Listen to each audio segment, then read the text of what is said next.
Hey everyone, welcome back to the YouTube channel Diego Reyes. And today I actually have a guest, Tyler, aka Ty Fit. And we kind of are gonna have a conversation collab, talk about actually his new supplements that I've actually integrated into his plan and just everything health and fitness overall. But it's just gonna be more of a conversation, heart to heart, and just everything like that. So Heart to heart, baby. to bring things in the beginning, Tyler, what's kind of like the beginning of your health and fitness? Because everyone has that story. Was it a breakup? Was it you got left homeless? You got kicked out the car? What is All the above. No. So, growing up, my family, we didn't really talk about nutrition.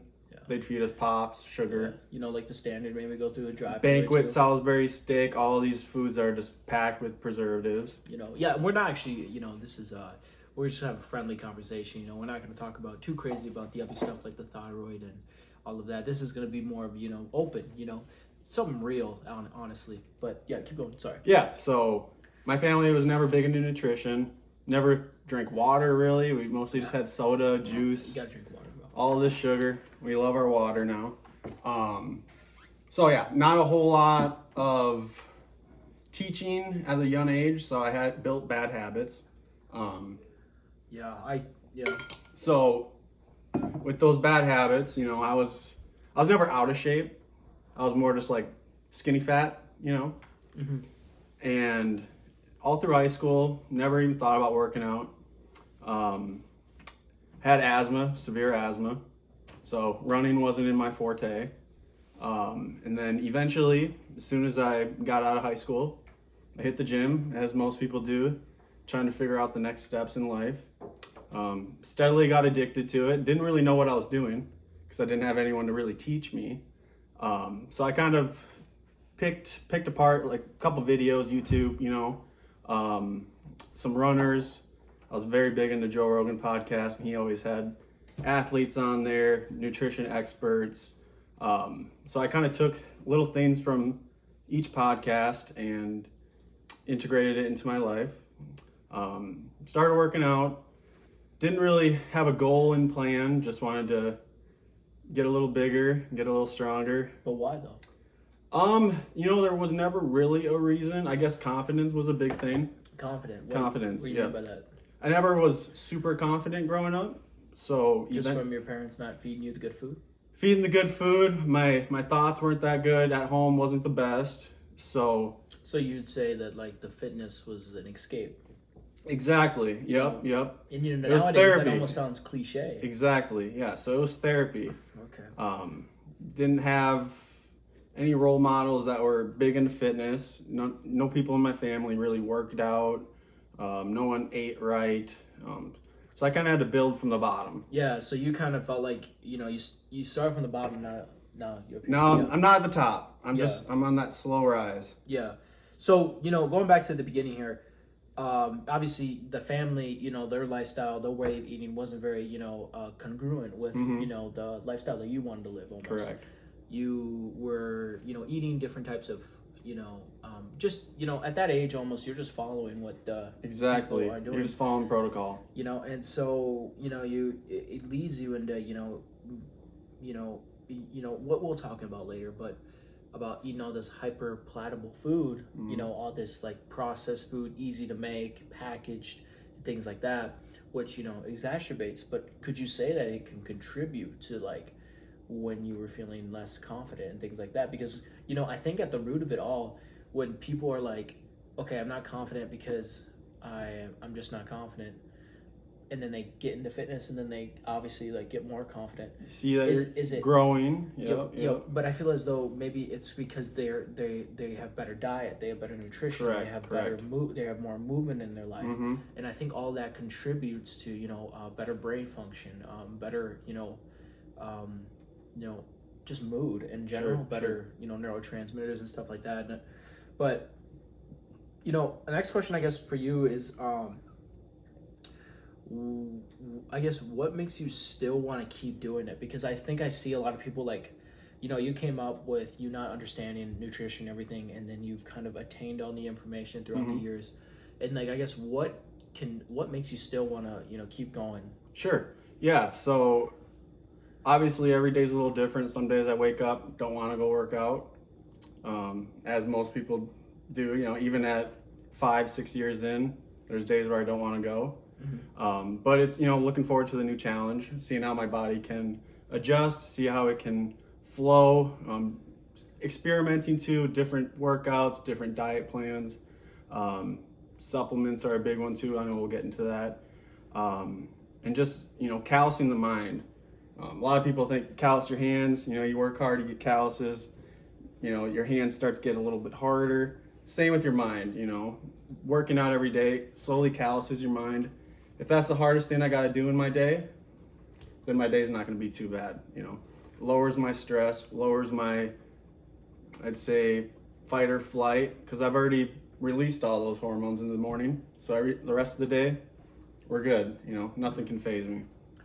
Yeah, and so I guess like how do you feel like you prep yourself to be lifting consistently in the morning? Because I think a lot of people, like, you know, they can't really do that because they got other obligations. Sure. I make time for it, you know, if you want. It's a priority. Exactly, it's a priority.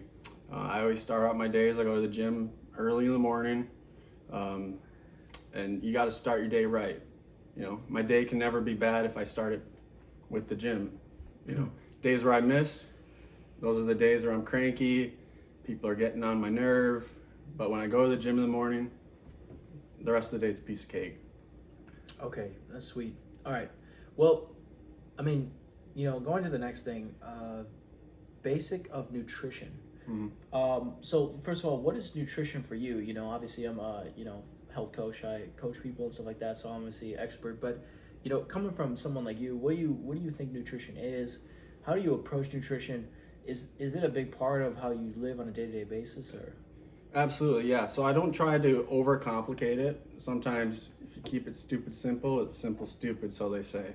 So I don't overcomplicate it. Try not to eat a whole lot of preservative foods, stuff that can sit on the shelves for a long time, because obviously if it's sitting on the shelf for a long time, it's going to sit in your body for a long time. So I try to stay away from those. I try to eat meat. I'd say a lot of beef, a lot of chicken. Eggs are a crucial one in the morning. Try to get my water in. I try to get at least 100 ounces in, just to get that, well, I guess, get the blood flow going, flushing out any of the toxins that I had the previous day. Getting the right sleep too, trying to go to bed at a certain time so I can try to get 7 or 8 hours. Some nights obviously it's a little tougher, but usually when I'm functioning best is when I get a good night's sleep. Wake up in the morning, usually I work out fasted, and maybe you can get into that a little bit on how the body works fasted compared to maybe having a big meal before you work out.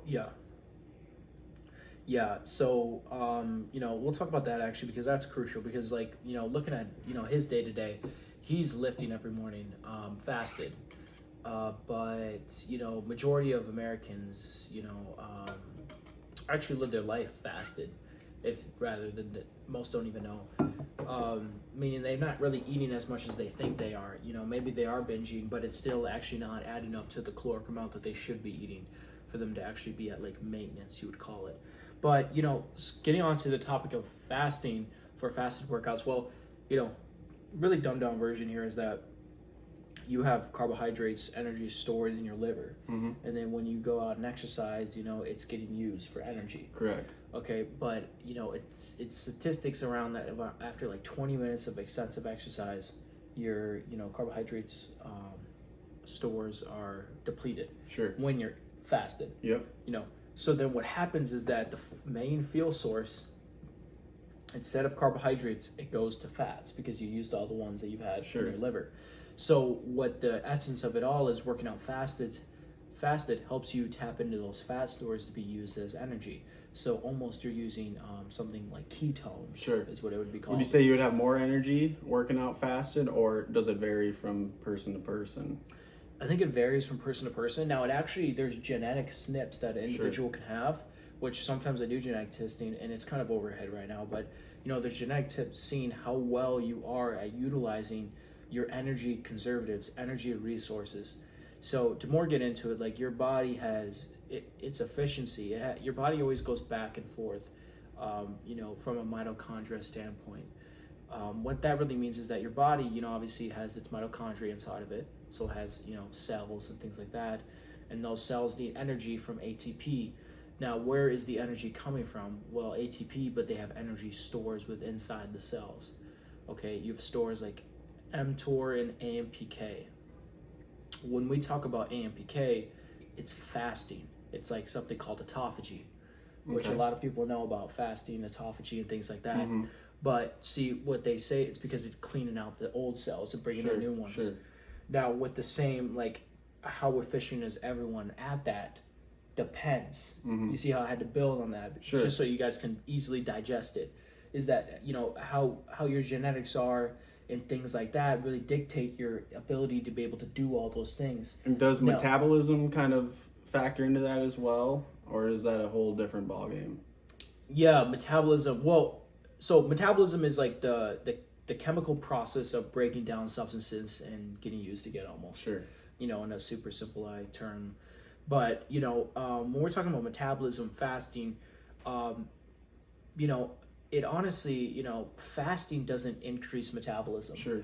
Actually, food does, because when you eat food, something called leptin gets stimulated. Okay. And leptin's actually a hormone that actually burns fat when you eat. Sure. Also, when your body, when you eat food, you actually have something called the thermal effect of food. Okay. The thermal effect of food is how many calories you're digesting, eating, how many calories you're burning, digesting that food.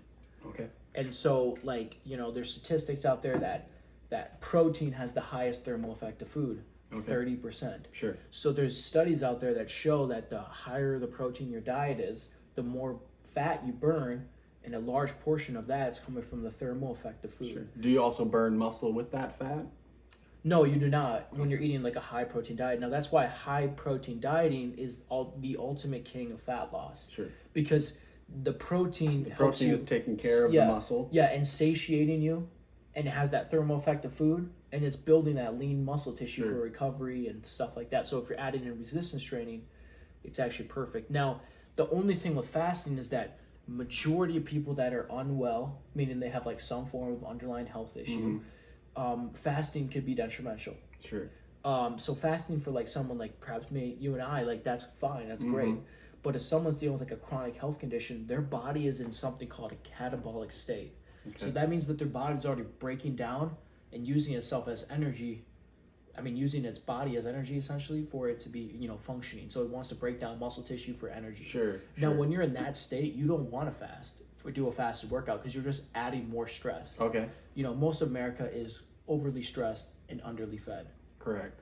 And so what that happens then is that you're just adding more stress onto you from just fasting. Okay. So when I have clients that come in and they're dealing with IBS, hypothyroidism, or even weight loss resistance, also known as, if you ever heard of it, metabolic adaptation, meaning their metabolism is now adapted to their caloric load. So their body's basically on cruise control. Well, it's almost like, so when the body's metabolically adapted, the individual is eating like 800 calories and still not losing weight. Okay. So at that point, they're doing everything they can to try to lose weight. They're doing keto on top of fasting, on top of all the fad diets. Yeah, because they're doing whatever extreme that they can to finally lose the weight. Exactly. But their metabolism's so down-regulated, and all other things start to fall apart. Okay, like hormonal imbalance, thyroid function, even blood sugar balance. Like all those things start to get. And so these people that are, the health and fitness industry isn't always healthy. PCOS, IBS, autoimmune issues, gut problems, like I said, can all stem from the fitness lifestyle. Sure. Of pretty much under eating, overtraining, and overstressing. Because we think about it though, when you have you're working 10 to 14 hours at work, you're eating like 2 meals a day because you're fasting in the morning, you're eating like some salad throughout the day. Now your body's just chronically stressed. And what happens then is that it brings on inflammation, and then chronic inflammation. And so you're nutrient deficient as well. Yeah, so obviously you get an array of nutrient deficiencies. Well, you get all these symptoms, and people think that they get all these symptoms and that they need to, cut more calories. Yeah, cut more calories or go to the doctor. There's something wrong, like you said, with thyroidism, And so, at the root of it, we're just talking about, their lifestyle. because a lot of it is lifestyle. Sure. You know, we'll get into nutrition, but you know, this is getting a little off topic. And every person's a little different too, I'd imagine. Some people are more deficient in other things. Some people's body react to different, like gluten intolerance. Yeah. I know you specialize quite a bit in that as well. Yeah, exactly. So that's kind of getting into everyone's different. When we talk about everyone's different, like men and women. Sure. So most coaches out there, most people are dieting women like they're just smaller men. Sure. Without understanding the hormonal complexity that comes with being a female. And so like the way that we need to diet the individual as a woman or as a female, and the way that we, you know, utilize specific supplementation and even diet variation, it has to work with the hormonal harmony that comes with the women, specifically, obviously her cycle. So, you know, what happens then is that women get, you know, they get beaten down almost, not like obviously physically, but like when it comes to their health, meaning they think that they need as much, pretty much beating as a man. Sure. So when I'm talking about beating, how crucial or how hardcore they're going. So most women get all these issues like hair loss, fatigue, and things like that because they're eating in a calorie deficit for too long, they're training too hard for too long, and they're undersleeping, and then obviously, you know, there's a lot of emotional stresses that women go through. Yeah. And so you obviously add all those things up, and then it's no wonder why. But then we look at males, they're different. Like I can totally different ball game. So I can feed a male like 2,000 calories, make them do 20,000 steps a day, and train them for an hour and a half, 75 minutes, and they'll be fine. Would you say it's more of longer than a female? Sure. Would you say it's more simplistic for a male? Yes, 100%. So males run on testosterone. Sure. But females, throughout their cycle, they have high estrogen, low estrogen, high progesterone, low progesterone. And they go on these like rhythms, and they got like they make a lot of androgens from their adrenal glands because they don't have testes. Sure. And then also their ovaries. And then so what happens then is that when they get so stressed out, it produces more cortisol hormone. Sure. It's a ripple effect. Yeah. So then what happens? Same with males though, because like I'm sure that you might have had times where you're just so chronically stressed and like you just have no drive for anything. You just kind of have like really bad anxiety. So like it's the same thing, you know, but women, it just takes a bigger hit. Sure. But yeah, so everyone's different. So the way that we have to approach our nutrition, the way that we have to approach our lifestyle has to be congruent in the way, in the physiology of who we are. You know, as a woman, you shouldn't be trying to get sleep 6 hours a night, eat, you know, 800 calories a day and train 2 hours a day. Sure. You know, you shouldn't try that. Even if you're a male, you shouldn't try that. But, you know, we have to take in the hormonal complexity, the physiology of components when you're like looking at your lifestyle and your diet. Okay. Yeah, that makes total sense. And then women too, they have a small bit of testosterone as well, and men have a little bit of estrogen. Is that correct? 100%. So the thing is that estrogen isn't bad for males. Testosterone is not bad for females. You need both. Yep. So I want you to think about it. It's hormone balance. It's not, other things in your body. Like the thing is that you want hormones to be balanced. You know, if you're a male, then, you know, higher testosterone is nice. You'd primarily want higher testosterone, but in females, it's about a harmony. It's like you want everything in balance. But you don't want it too high, too low. You want it at that sweet spot. So same with males. Now, you do want estrogen, no matter what gender you are. You want estrogen for cardiovascular health, your heart health. You want estrogen for your bone health. You want estrogen for your libido. You want energy. You want estrogen for energy even. And that goes with females. You, as a female, you want testosterone. Okay, you want testosterone to build lean muscle mass, which helps you with your metabolism, losing weight, getting stronger, and all those other things, longevity purposes as well. You want testosterone for your libido, your sex drive. You want testosterone for, you know, that resiliency, that you know, that edge almost. So, you know, when people get dogmatic and they're like, I don't want any estrogen as a male, or I don't want any testosterone as a female. Well, you actually want a balance of it. And so, you know, and it gets a little bit different than when a woman is in menopause. Sure. Because hormones start to drop and things like that, which is a whole different topic, but yeah. Okay. Makes total sense, yeah. So, as far as women with their estrogens too low, are they more stressed? Do they have more anxiety? Compared to men, men with low testosterone don't have that drive. I'm sure they're on edge quite a bit. They're triggered easily, don't have that energy. Is it the same with the estrogen as well, or is it a little bit more intense with women?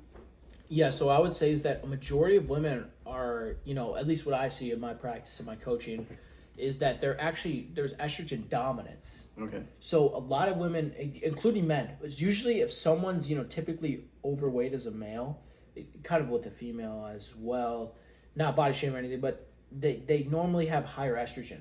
They have like man boobs, which you call them. Sure. They have a lot of in the hips, in the midsection. Mm-hmm. And so, I see, the problem is that a lot of females get estrogen dominant. Okay. And so when they get estrogen dominant, they get symptoms of PMS, and endometriosis, things like that. PCOS is another one. And so what happens is that when there's an abundance of estrogen, it just exacerbates the hormonal harmony of female health. So what happens then is that they're not really, during ovulation, their body isn't very efficient at detoxing the excess estrogen. Now, how does that even happen? Well, it actually has to do with your liver. Okay. So male, female, okay, your liver detoxes excess estrogen, no matter who you are. Sure.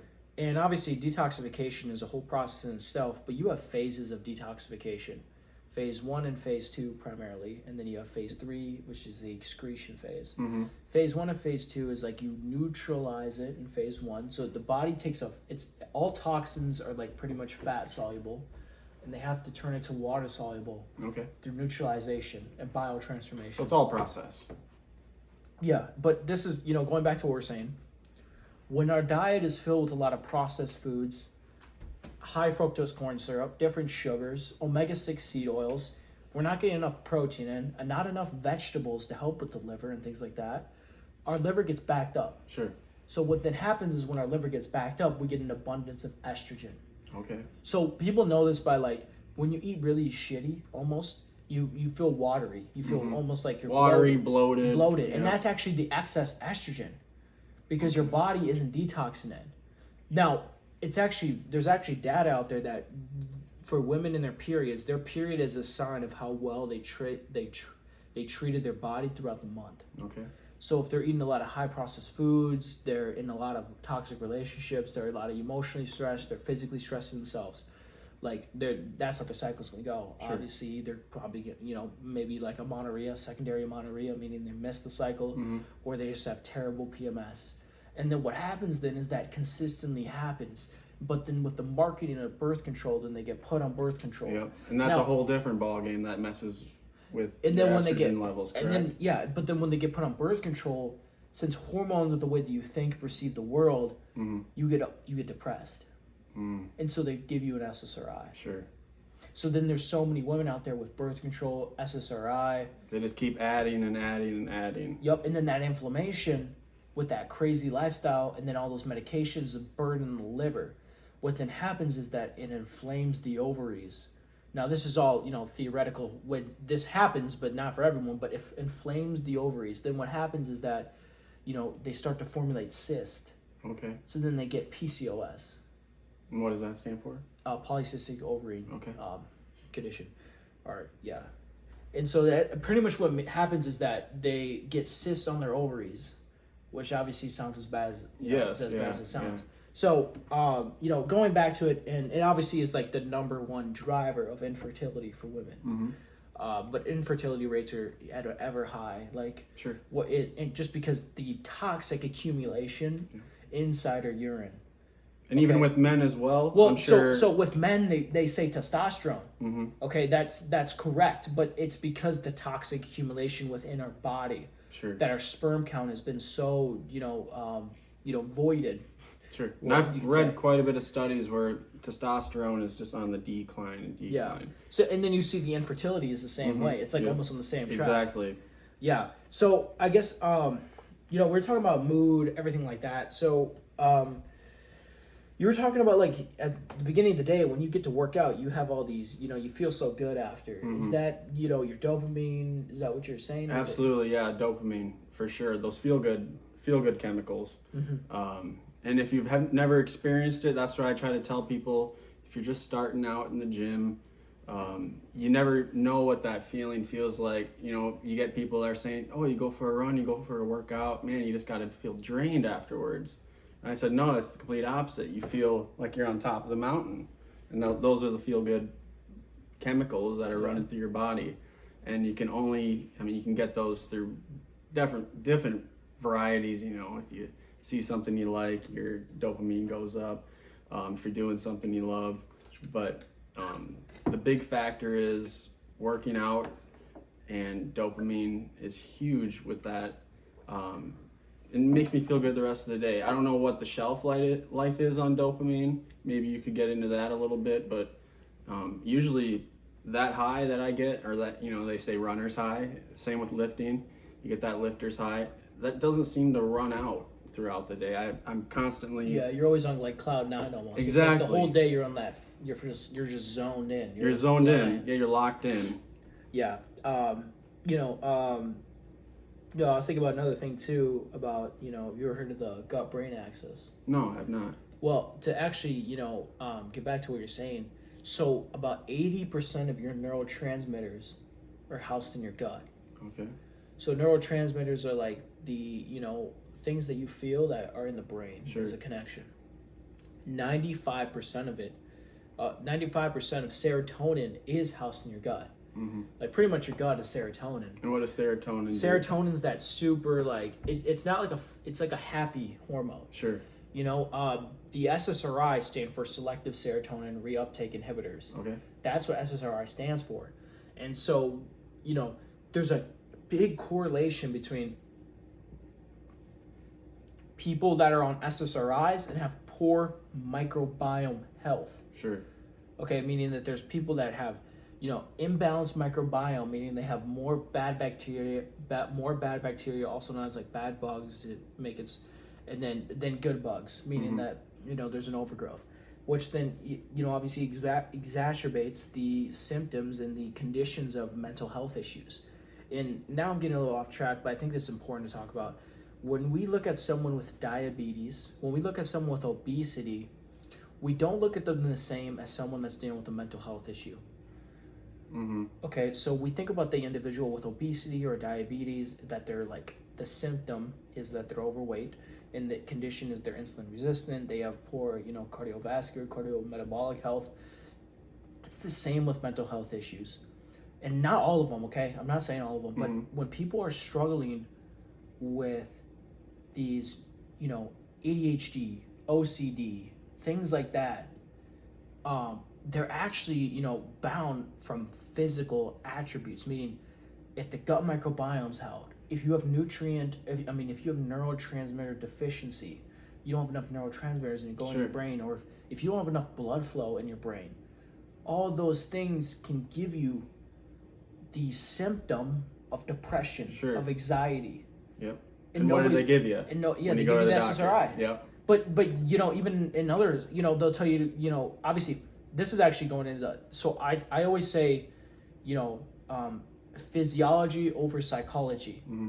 What that means is that if you should be always looking at the physiology of your body, how well is it, how healthy are you, how good is your lifestyle, your diet, your exercise, things like that, you know, before you're even looking at, like, you know, I'm not saying not look at a psychiatrist or a therapist or, you know, medication, but you want to look at those things first, because you want to find the root cause. Because that is the root cause a lot of the times. You know, if you're depressed, fix your diet. Sure. I know about 40% of the U.S., I think last year it was about 40% of the U.S. is obese. Yeah. And then that directly correlates with there's actually mental health. There's other statistics that, you know, if you're on one medication, the likely are you're actually on 4. Sure. And it's because it causes other issues. The other, you know, one, because, you know, at the end of the commercial, they're like, you know, may cause this, and they scroll through it real fast. And they make sure they brush over it. Yeah, exactly. So that's kind of another thing. But, you know, going back to what you're saying about the mental health stuff, you know, when people are struggling with these mental health issues, we need to look at different things. We need to look at their sleep. We need to look at their diet. We need to look at their blood flow, their cerebral blood flow to the brain. We got to look at their gut health. Sure. You know, and that's not obviously talked about in the doctor's office or, you know, elsewhere. No, they give you the quick fix. They're kind of just thinking about like brain health as it's just the brain in itself, even though your body is an interconnected system. Everything influences it. Okay, because it all goes back to the brain. Actually, it all starts with like the hypothalamus. Technically, the hypothalamus signals to the pituitary gland, and then it obviously sends signals throughout the body. It sends signals to create thyroid hormone. It sends signals to your testes, to your ovaries to produce hormones. Sure. It signals to your digestive system for you to digest and assimilate nutrients. So the brain is so powerful. So it's like the coordinator. Yeah, exactly. It's coordinate everything. But just like everything else, it's a negative feedback loop. Sure. Negative feedback loop means it's a circle. It just goes. It speaks back and forth. So if it's talking to the gut and the gut's not feeling good, it's going to go directly back to the brain, and then the brain's not feeling good. Basically. Exactly. Yeah. So it's called neural inflammation. Neural inflammation is kind of talking about cognitive decline in our country. Now most people have gut problems. That what happens though when they have gut problems is that it starts to lead to inflammation within the gut. Now that inflammation can leak into the bloodstream, which then will leak into the brain and cause neural inflammation. Meaning brain inflammation, which is obviously leads to all those issues. Now, most people walk around with bloating all the time, a terrible gut, and it's because there's either an overgrowth of bacteria in the gut, something called SIBO, small intestinal bacteria overgrowth. That's when there's overgrowth in the small intestine. But majority, if they did the testing, I believe the majority of people walk around with a permeable gut lining. So you have a gut lining inside your gut, intestinal lining. Okay. And when you continue to stress your body out, undertrain, and eat a lot of American diet, standard American diet, the SAD diet, and then you eat a lot of artificial sweeteners, food additives, food preservatives, omega-6 seed oils, and things like this, it starts to disturb the gut microbiome. Sure. I mean, the gut lining.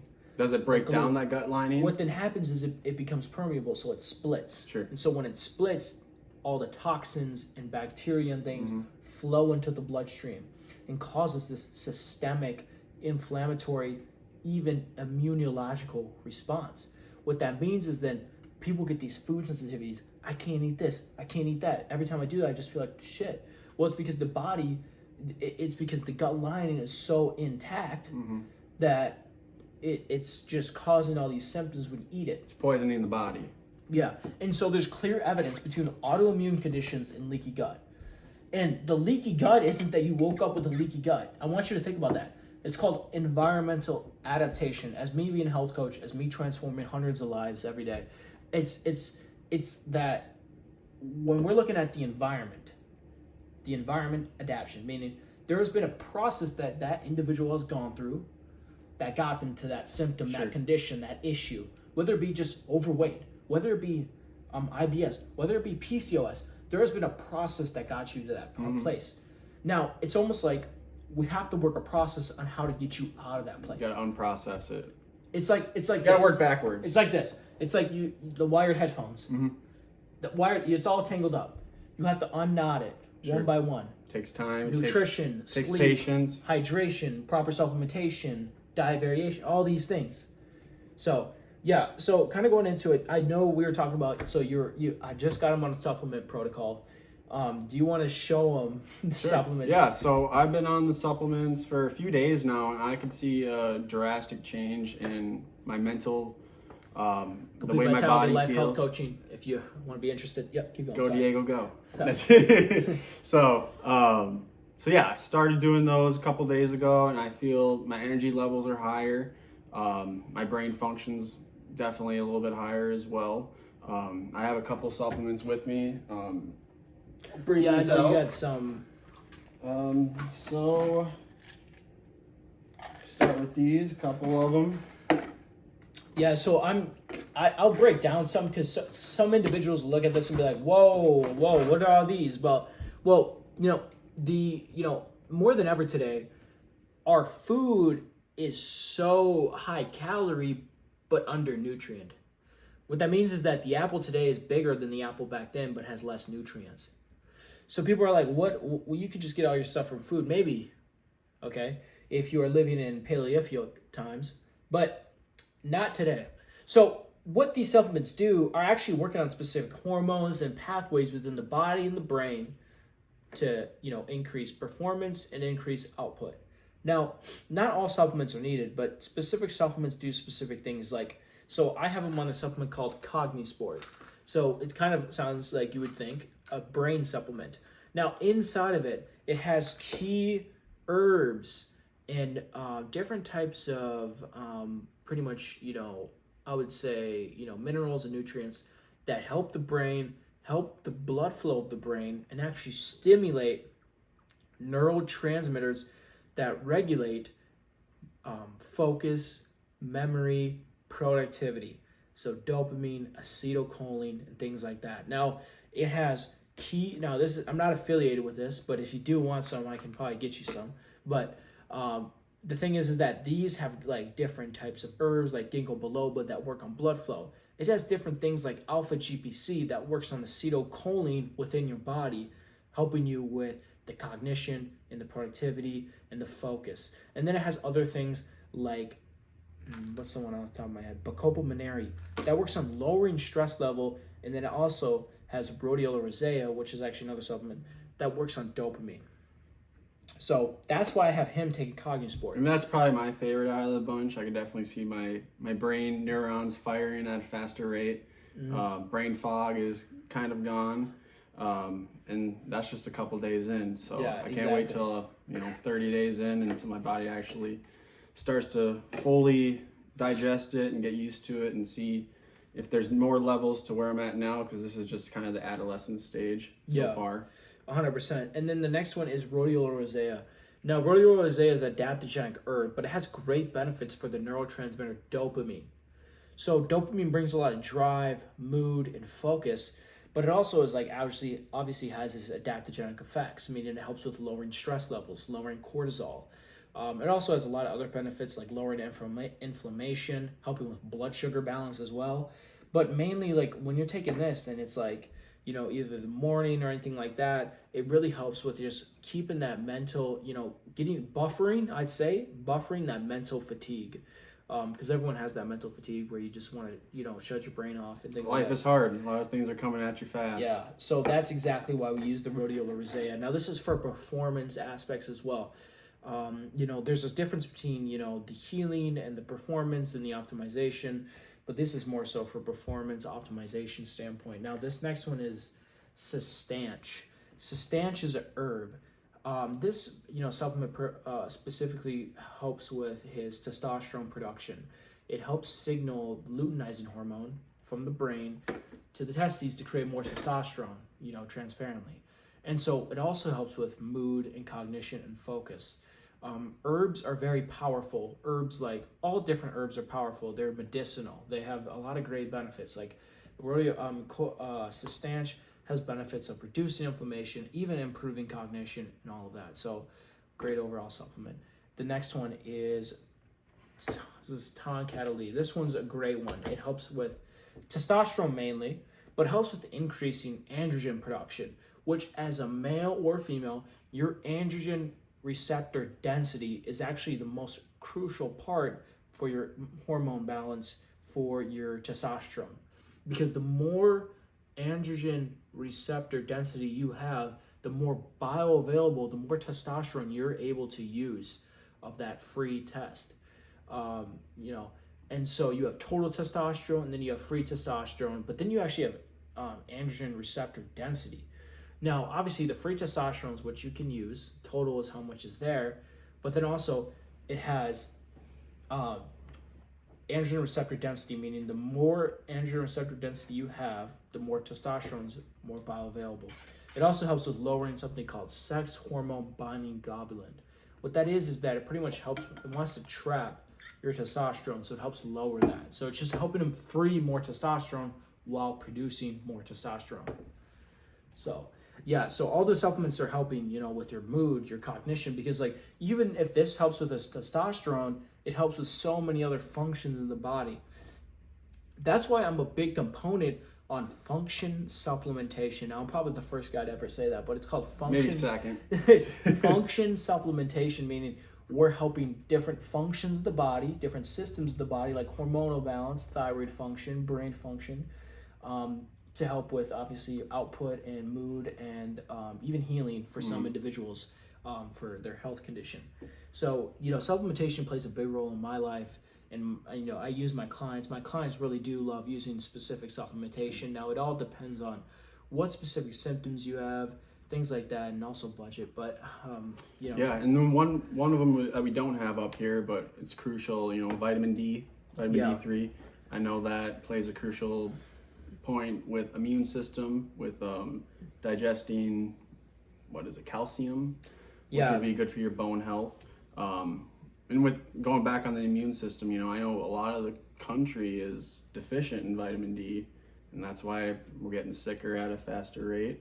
Obviously, I remember hearing back during COVID, anyone who was vitamin D deficient, they were just way more prone to getting sicker. Oxygen levels are lower.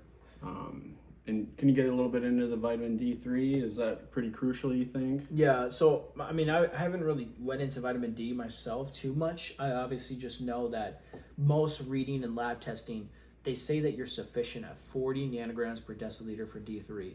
That is not a sufficient reading. You want to be above 60 at least, ideally 70 of vitamin D in your body. And so, being in the Midwest, where we're at right now, and being in these northern states, vitamin D3 is so crucial. Vitamin D in general, because we're not getting as much in the sun. If you're living down in Florida or you're living in these southern states over there, coastal, And that can affect your mood. You can and depression, anxiety. Vitamin D is so crucial for hormonal balance and for mood regulation because it helps with so many different biological processes, but mainly, the symptoms of vitamin D deficiency. And I know I've seen a lot of the rates too over the country, states like Washington where it's rainy, cloudy every day. The higher rates of depression, anxiety are big there. And I think that the root cause could be vitamin D, being deficient in that. Yeah, so I always suggest to my clients to have vitamin D3 with K2. Okay. And what does the K2 do? K2 helps it absorb it better. Okay, it also helps with a lot of other processes in the body, but mainly absorption is a big one for me. Sure. Helps you actually use the vitamin D3 efficiently, so it can be used in the body and the cells for its functions. But getting towards the end here, we're talking about fad diets. People starving themselves for getting looks. Have you ever tried that? I have not. No, I've never gone down that route. Usually, I'm trying to bulk and get a little bit bigger, so I've never really been into trying to lose weight. I've done a couple 24-hour fasts, 40-hour fasts, just to get the body reset. But I've never really gone into the fad diets a whole lot. I've done carnivore for a little bit, and that was great. Body definitely responded to that. It took a couple days, but the energy levels peaked.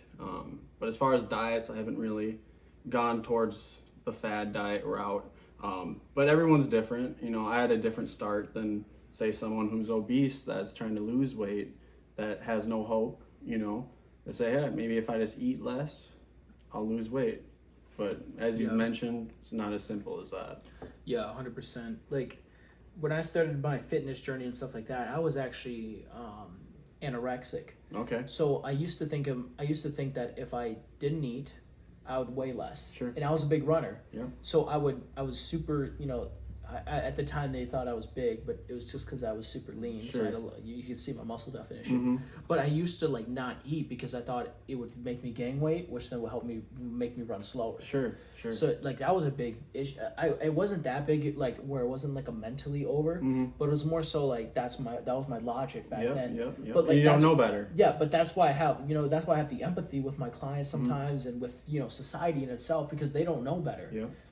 Everyone's stop with the fad diets, but no one's educating them, and no one's actually telling them. Everyone's too focused on their daily routines, and then they might see a quick little clip on TikTok or Facebook or something like that, or say, hey, try this, and they're like, okay, why not? Yeah, you're kind of hopeless at that point.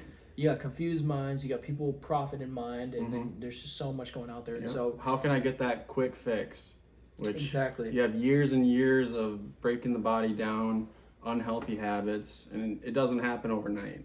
And what's actually unfortunate is that the fad diets are going against the fuel efficiency of the system. your metabolism is a process like we talked about prior. But everything that all these things the fad diets do is slow down your metabolism. None of it wants to improve the metabolism. Mm. How can we improve the metabolism? So we improve, with food? Yeah, obviously with proper nutrition, but also like, making sure that everything else is optimized in our lifestyle. We're getting enough sleep. That improves metabolism. That's statistics. Getting outside, exercising, that improves metabolism. Water. Drinking enough water, being adequately hydrated. I'd say that's probably number one. There's people out there that don't drink a single bottle of water. Like I said when I was a kid, water. Yeah. What's that going to do for me?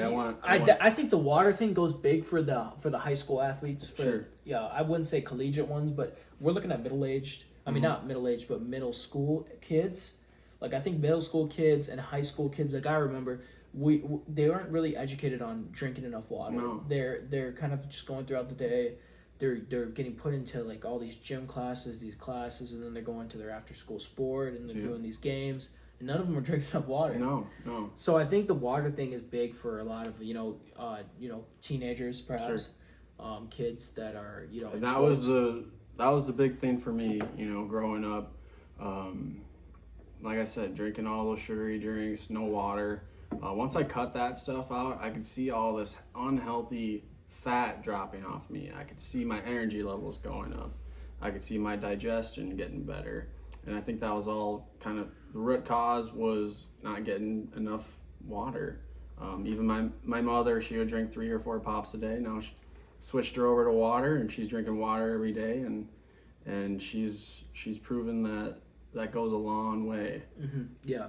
So I guess like as we get to the end here, what do you think are like the top crucial things that individuals should do to get their health in check, to get them to lose weight, healthy, efficiently, effectively?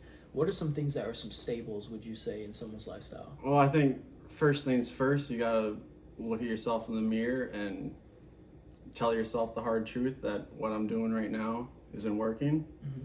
Then you start with step 1, little stuff, like you said, getting sleep, trying to get at least 30 minutes of exercise in. It doesn't need to be 7 days a week, because that's unrealistic for some people. But 3 to 5 days.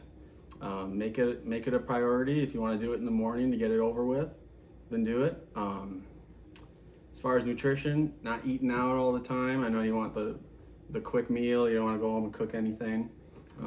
Trying to eat healthy foods is crucial. Getting your nutrients in. And you'll see a positive correlation between everything.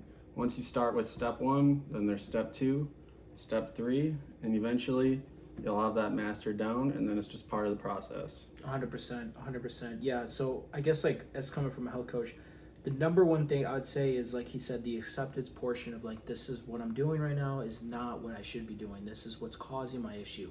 And a lot of people is like, what does that even mean? Well, most people are living in chaotic lives. They're living in fight or flight. They're not, taking time for themselves. And above all, they're not taking care of themselves. And all of that leads to you not being happy in the body that you're at, and your health not liking the body in the state that it's in. Which then what happens then is your body is like, what the hell, I'm done with this. And then it obviously starts to show up as symptoms of all these medications like that you get put on because you have these X conditions.